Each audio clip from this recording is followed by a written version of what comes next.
As we progress through this games course, we are going to be creating and working with nodes constantly. And so I thought it would be a good idea at this point to really just go into a little bit more detail about what a node is. Because really they are the fundamental building blocks for everything that we want to put into our games. Whenever we want to display something on screen, we're going to be creating some sort of node. So if we look at this template project that we sort of had a look at in the last video, we saw that we encountered three different types of nodes. We saw this label node, which was being used to create the hello world text that we saw on the screen. And we also saw a SK sprite node, which was being used to render the spaceship. And then the scene itself is also a node. So both of our label and our spaceship were added as children of the scene.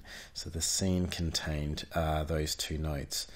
And so all three of these nodes inherit from this base node type, which is called SK node. And so I thought it might be a good idea if we have a bit of a look at Apple's documentation on this SK node class and just get familiar with some of the different properties that we have as part of every node. But we can also see here that Apple has sort of spelled out what different types of specific nodes are available as part of SpriteKit. So we've already encountered the sprite node, and we use that if we want to draw some sort of image on the screen. And we can also use the sprite node to draw a colored rectangle, and we'll have a look at that at the end of this video. We've also got a video node here that we could use if we wanted to play some video. I'm not sure how often you might need to do something like that, but it is there. We saw that we could use the label node to draw some text on screen, and so that can be useful to show things like scoring and stuff like that. Shape nodes can be used to draw specific shapes that we base on some sort of graphics path that we create. Emitter nodes are a lot of fun because they allow us to do particle effects and stuff like that. So we'll definitely be having a closer look at those later on in the course. And then these last two crop nodes and effects nodes can be used to affect how their children are drawn. So they don't draw anything themselves, but we can sort of crop a node to a specific shape using some sort of mask, or we can apply different image filter effects to certain nodes. So that's a bit of an overview of what types of nodes are available as part of SpriteKit.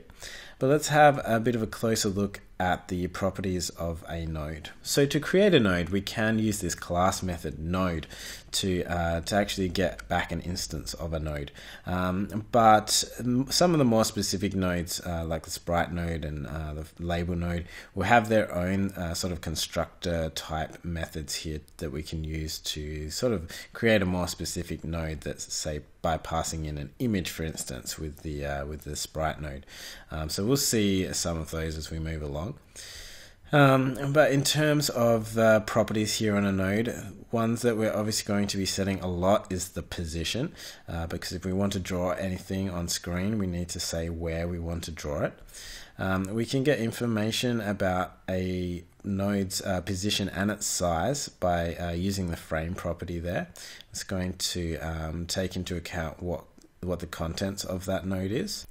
We've also got these scale and rotation properties and methods here that we can use on a node, so we can change the node's size and we can rotate it.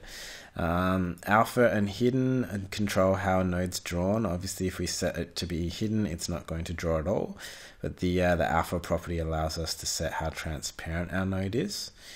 If we scroll down a little bit more, I'm just kind of pointing out the things that we're sort of going to be using a lot.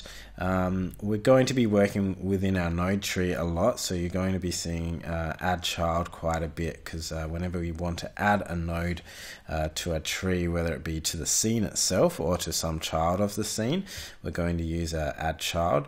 But we could also insert nodes at particular points in the tree, and then we can remove nodes from the tree.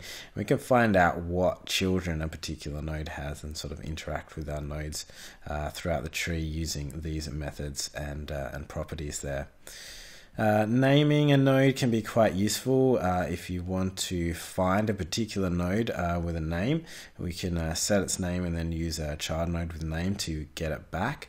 But we could also set a number of nodes to have the same name and then enumerate through all of those nodes and run some sort of code against them. So that can be quite useful.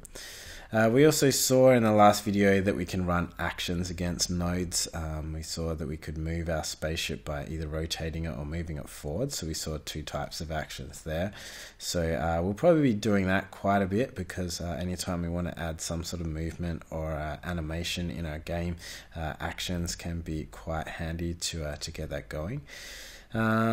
Physics bodies, we'll definitely get stuck into that stuff. If we add a physics body to a node, then it will be picked up by the physics simulator and be moved about as it needs to. So by adding physics bodies, we enable our nodes to be affected by the by SpriteKit's physics simulation.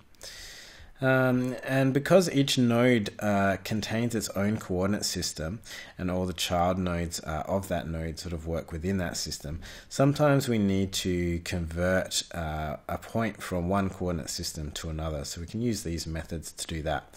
And we can also find out whether a particular point is within a node, or find what node is at a point using these methods. So yeah, that's a pretty sort of brief overview, just touching on some of these properties to hopefully flesh out a bit your idea of a node. And these are all just for the basic node type, the SK node. So the other node types that we saw here that inherit from this obviously have all those properties, but they also have their own more specific properties. And we'll get stuck into looking at some of those as we are creating these different types of nodes.